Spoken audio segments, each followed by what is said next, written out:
Hello everyone and welcome to my corner of the world. I have a really pretty fun fold to share with you today, and it's called the 3 Floating Diamond card or fold, and I've kind of got it propped up here so that you can see on a couple of blocks, but it actually kind of sits like this when you pop it on the mantle or wherever it is that your cards are displayed. That's the shape that we've got. And then that's what it looks like, sort of flattened out. And then when you come to put it in an envelope to send, you just have this panel to the front, and then you fold this panel to the back, and then that will perfectly fit inside a regular medium envelope. So let's get started. Now I've got a couple of pieces of the thick Very Vanilla card, and they measure 8 by 4, and each piece is scored at 2, 4 and 6. Now we're going to cut a triangle off of each end, and you're going to trim off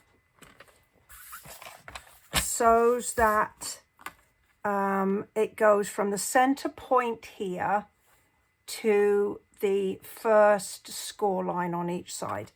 And if you look really carefully, I have actually made a tiny little mark there. You could do it with a pencil, just as easily. It's going to be cut off, so it won't matter. So we've just got a little mark at that point and another little mark at this point. I'm just going to put my glasses on so as I can see. So we're going to be cutting from this point here to this first score.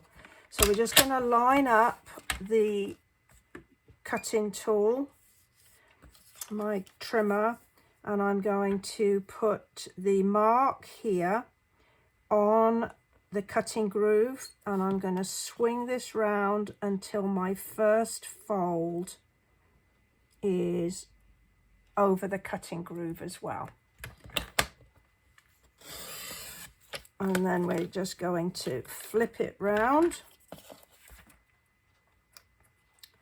and do the other side.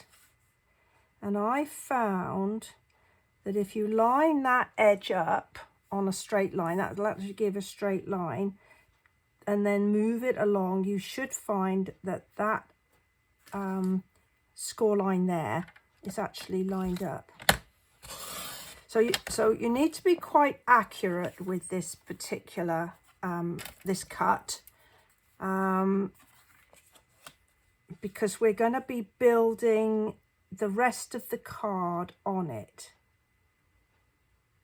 So again, on my other side, I've got this first score line and my center point lined up,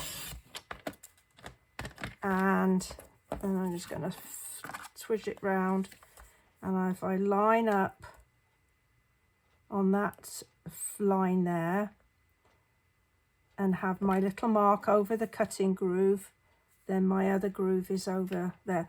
I think I'm going to do it closer to me because I'm struggling to see, to make sure it is actually lined up. So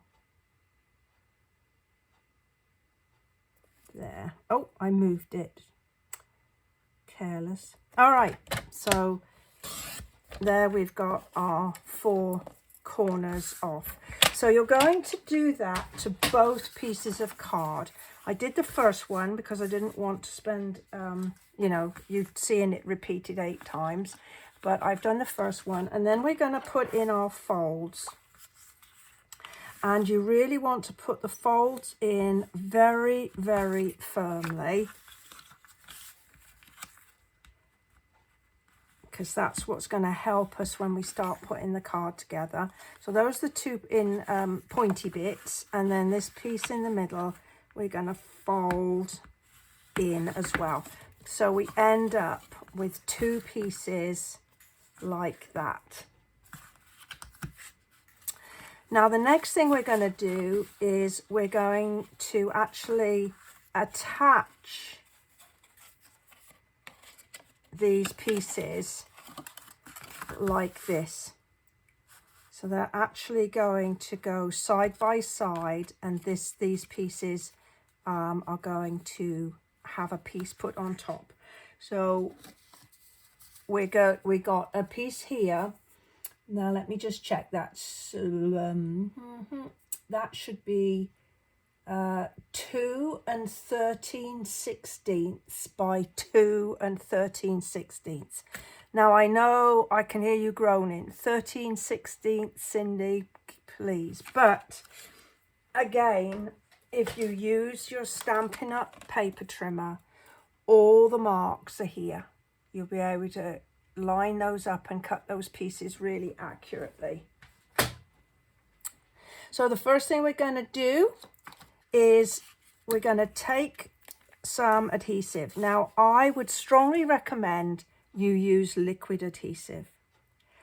The reason I recommend that is that it will give you some working time. So it usually with the drier adhesives like Stampin' Seal and Tear and Tape, it's kind of one and done. And if you haven't quite got it lined up, you're going to find that you don't get a second chance. Now, what we're going to do now is we're going to line up this piece with this piece, and we're going to be lining up the point to point here with this edge here. Our natural inclination is to go with this point here, but we need to make the card work properly. We need to use this against this fold. So I'm going to put my corner here and here, like this. Now I got a really good line up here on the front to the back of the card, which is fantastic. If I don't get a really good lineup, I can do a little bit of trimming, and that will work just as well. Now, I am now going to go back and I'm going to really, really press that center fold really, really firmly, because now I'm going to be attaching this side, and I don't want the this fold to be taking up room on this this square or this diamond. I'm hoping that that kind of makes sense, and as you watch me do it, it should make a bit more sense. So we're going to put adhesive again on one side. It doesn't matter which pointy bit you actually put your adhesive on, because we haven't got any decoration on it at this time. And I prefer to leave the decoration off at this point, because it means we haven't got to worry about making sure it's the right way round. I'm just going to hold that firmly, and again I'm going to position this piece so that the two folds really, really push firmly together. Oh, it's moved. There we go. And that's the beauty of using liquid adhesive. I was able to recover that. Okay. Now, you can see here that I do have a tiny little bit outside of my square. And that's due to probably not cutting my pointy bit on the base card well enough. But we are not in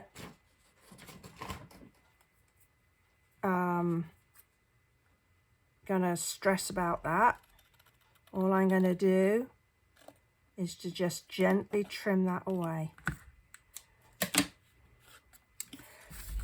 So there we have our sort of one floating diamond, like that. And you can see that the card is kind of already got its shape in there. So now I'm going to move on and prep up the various decorative pieces. So I decided that I would use a textured chic. Now I have used this on so many of my projects, and you can see I've got all sorts of bits cut up. It is lovely. I love the colors, I love the designs. And the other part about that I really love is that the designs are kind of non-directional, or they work in different directions. So when we're actually doing the laying down the patterns, particularly when we're going to decorate up the floating diamonds, we're not going to be stressed out by making sure that the patterns are going in the right direction, or wasting paper to cut them to go in the right direction. And I'm thinking about flowers. So if you had a flowery paper, then you'd be wanting the flowers to be sort of standing that a ways. And if you cut it to conserve your paper, to get as many squares out your paper as possible, then you would have your flowers going at an angle. I'm hoping that sort of makes sense. Right, so I have now got some decorative pieces, and I've got some crumb cake, and this crumb cake is 2 11/16 by 2 11/16. I know, I can hear you groaning, but your Stampin' Trimmer will do a great job. And then we've got this a couple of pieces of the Designer Series paper, which I think is 2 11/16, I think.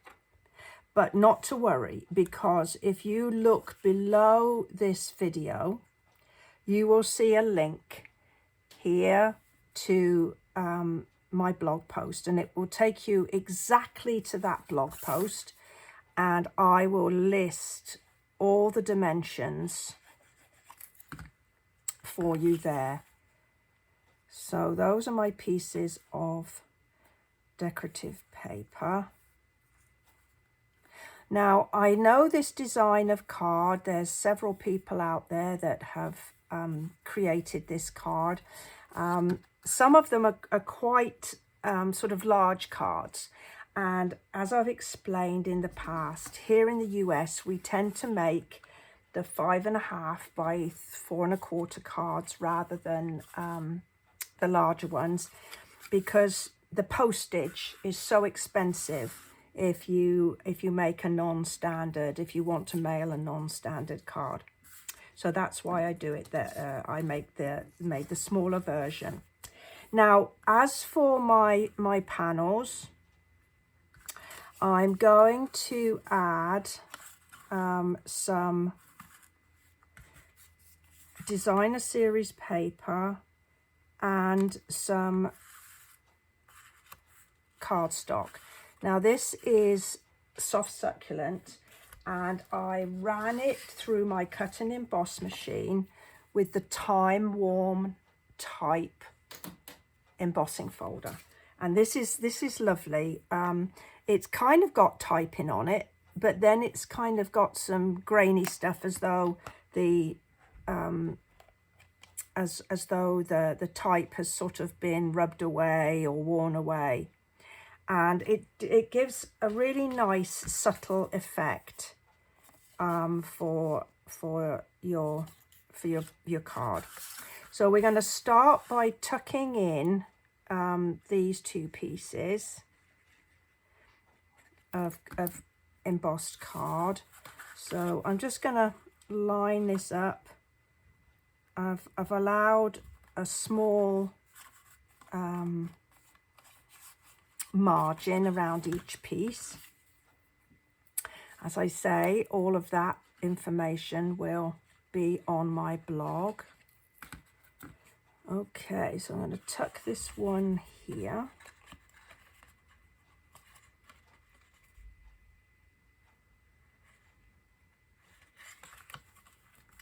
There we go. And then I've got two side pieces. I'm doing this one slightly differently to my first, to my sample, because I've swapped these two papers out, and that kind of gives this one a bit more of a pop, because it's against a different color. So then we're going to pop these pieces down. See, the back of this paper is beautiful as well. But I just want to use the foiled side for my project. I'm a blingy sort of person, so I love to see the shine.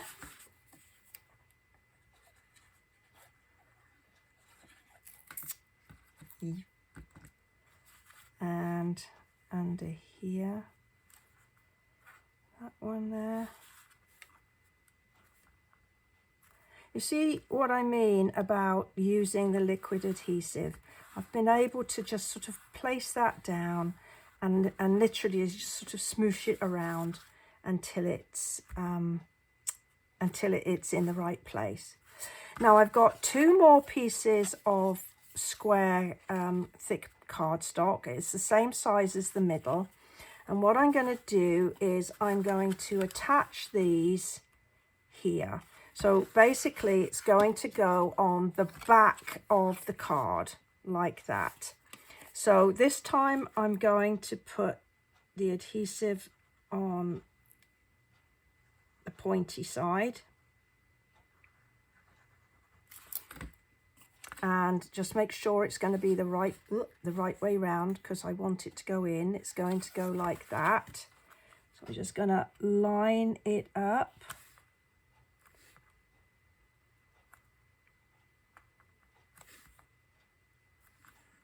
Like that. And we're going to do the same the other side.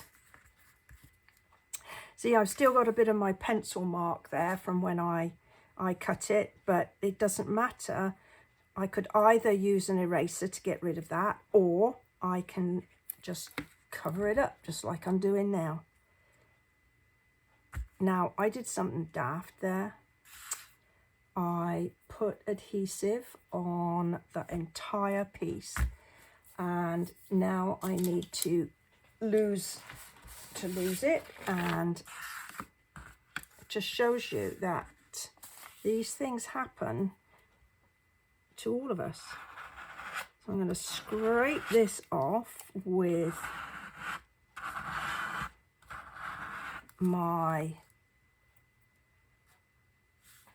an old card, and since that's still a little bit on the sticky side, I'm going to pop one of my end pieces. It's just going to make it a weeny bit awkward to work with, but at least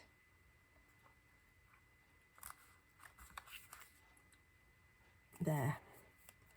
That'll come a bit clearer in a moment when I finish the decoration. Okay.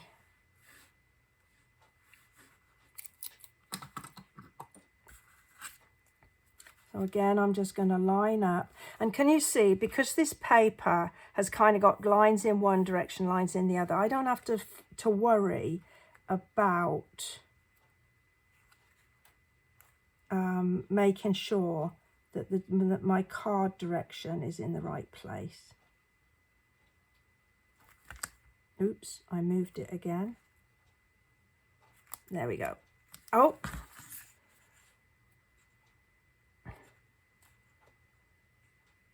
It's probably easier for me to hold it like that and just give it a gentle. There we go. All right, so we've now got, I've got to let that dry for a few moments. It's moving. I know what I can do. I have these little peggy things. I'm just going to stick those on there just for a few moments while that sets up. All right. And we can do the other side now. And yep, I can put, I'm getting nervous now. I can put adhesive on the entire piece after messing up. And then this goes on here.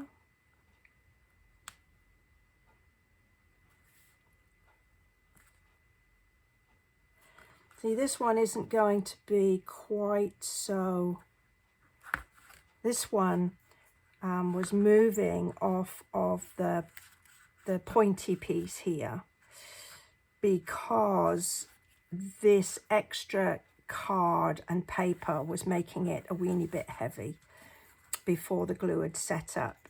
This one here, the glue is already set, so it's not quite as delicate as the other one was. And then I've got another piece of my pretty petal pink paper that I'm going to pop on the middle there. Okay, so this is quite a long video, but I'm hoping that you will really love the card.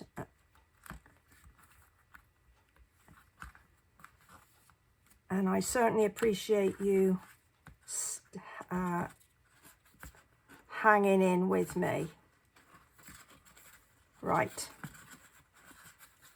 Okay, so you can see how this is now coming along like that. I am going to leave those little pegs on there just a few more minutes just to allow it to set up. Now, I cut a couple of gold leaves. This is out of gold foil, and I used the Aspen Trees die set, which has got these two lovely leaves, and I'm just going to attach those with some glue dots.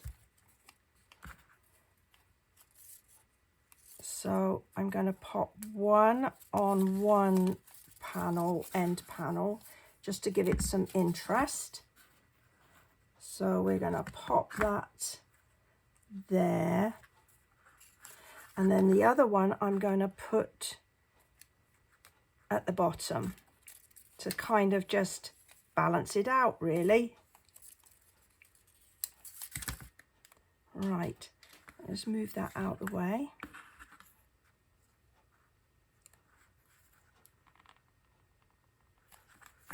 Now, let's just give this a test. Is this... Yes, I think we've been successful with that. Now, my greeting has come from the Go-To Greeting stamp set. Now, if you don't have this one in your stash, I should say to you, please get it, because it just has got some really useful greetings in large, medium and small, and things like happy birthday, just a note, thank you, thinking of you. That's going to cover you for so many different style or occasions. And you can see the big ones are really quite big, and then the smaller ones are just perfect for a little greeting. So I already went ahead and stamped my happy birthday, and I've used Evening Evergreen. It goes beautifully with the soft succulent as well as the petal pink, and I just thought the extra little depth of colour would just help. And as you can see, I already cut it out, and I used the rectangle stitched framelits to cut that out. And I'm just going to use a couple of dimensionals, and I'm going to put these fairly close together in the middle, because I'm going to put it toward the top of my diamond there. You can see all 3 floating diamonds coming into place there. All right, so let's get that laid down. Now, the main reason I wanted to have that up there is because of my little embellishment. So the embellishments are these really lovely open leaf trinkets, and I mean, they are just gorgeous. They've got that lovely little hole at the top. So what I did was I got some of my soft succulent ribbon, and I just kind of folded it on itself a little bit, and then popped it through the hole. Now, it does take a bit of persuasion, but it is worth doing.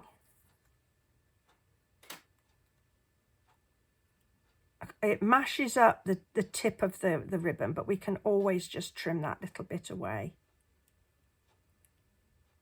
Like that. And it's being particularly awkward today.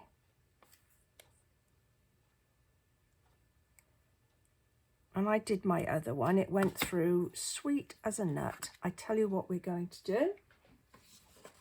I'm just going to trim a point, and maybe it will be more obliging. So I'm just going to fold that up a little and stick that through.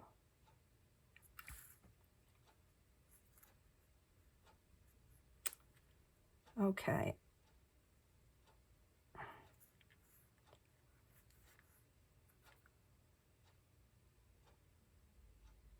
You only just want a couple of threads. Okay, I am not going to waste any more of your time while I fiddle with this. Well, I'll give it one more go, because I won't be defeated.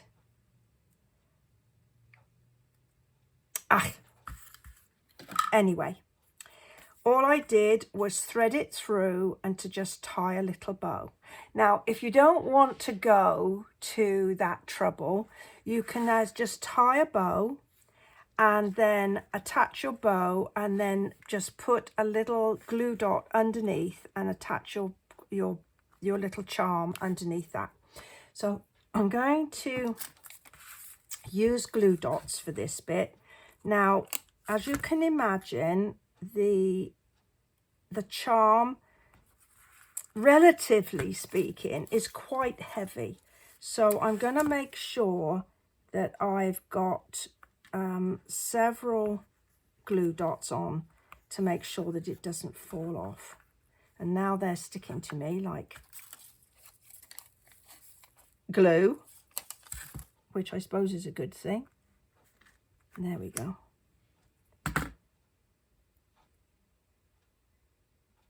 And then I'm just going to kind of tuck it and really push those little glue dots firmly down to make sure that it holds steady. Okay, so there we are. Our 3 floating diamond card. Let me put the little blocks underneath again so that you can see them. Well, I hope that you've enjoyed this fold and the video that we've done here today. I certainly appreciate the you joining me while we did it. It's such a pretty fold, and as I say, all the dimensions and the supplies will be listed in my blog, and there's a link below. If you've enjoyed this video, then please give me a thumbs up. I'd certainly appreciate that. If you don't already subscribe, perhaps you'll subscribe to my channel. And if you have any comments, I'd love to read them. Well, thank you for your time today. Bye for now.